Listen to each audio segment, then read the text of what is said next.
Mike, I guess at least in a broad strokes way, just what do you say to your team in the locker room at halftime to try and pull them back together, to try and kind of get them back on their feet after a half like that first 20 minutes? Well, we got smacked the first half, and you got to give them credit. I thought they were more tougher. Yeah, there were a lot of fouls called, against us, but they set the tone. I thought we came out with good intentions. Back and forth, they're 8, 9, 10 points, and then we couldn't make shots.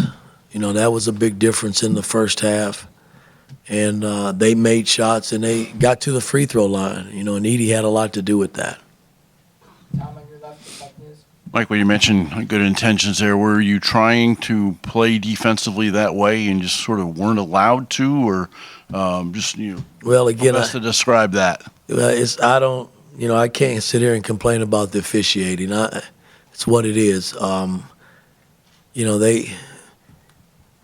We couldn't get to Edie quick enough. I thought the way they set him up versus how we played him last season, and again, Trace and Race they're not here, and I got to get my two big guys a little more tougher. That'll help, and I didn't think Ware, played tough enough, and Edie kind of had his way, so we got to work on that. It's work in progress. Mike, on your left, and Trevor. Yeah, Mike, you're not to kind of talk about the officials, but in terms of navigating the foul trouble, how tough was that when you had, Mbako and then Ware, but then Cups as well? I mean, was that difficult for you to kind of try to figure out how you wanted to approach as they stacked up like that? Well, again, it's kind of like the next man up, and I probably should have played not Ware, but Mac a little bit more, even with the 2 fouls, but I elected not to do that. But that's hindsight. I hate coaching that way or thinking back to what I should have done. But at the end of the day, they played extremely well the first half. I thought we came out with big-time energy the second half to cut it to 9. But when you dig a hole like that, against a pretty good team, it's hard to dig your way out. Trevor, you're right, Rick. You said you thought about, or you should have brought McKenzie back a little bit earlier, sat for 12 minutes. When did you start to think about bringing him back in the game, since he was one of the only ones making shots early? Well, again, it's a long game, but, we fell back so quickly. I figured I brought him back, I think, around the 2-3 minute mark right before the half.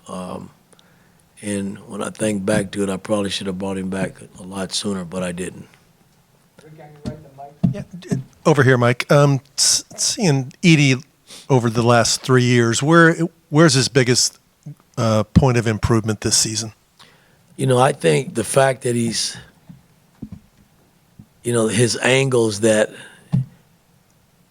from a defensive standpoint, you can't give him. He's getting the angles to the point, and the ball is, the last 4 times we played him, I thought our pressure on the ball helped us.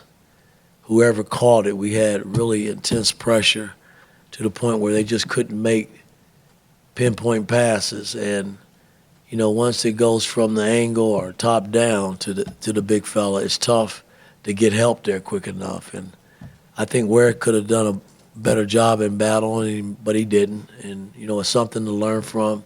The beauty about this, we got to still go to Purdue and see him again. So maybe we can regroup and see what happens when we get there. Mike, on your right, and Mason. Coach, the way you guys played at the start of the second half, do you feel like that's something that's repeatable, or is that, you guys just maybe taking more risks, more chances because of the situation? Well, again, you like to think that. I thought we came out ready to play. I think the fouls kind of slowed us down a little bit. But, again, I don't call the game. You got to try to overcome it. But we didn't. We fell in the hole, and it was tough digging out. Mason in front, last one. Coach, you kind of mentioned falling into a hole there offensively. When the offense goes stagnant like that, is there something that you're seeing that isn't happening versus when the ball is going in the basket? Well, I thought the first half we got some good looks. I came in and we charted. There were about 7, 8 wide open shots that we didn't make.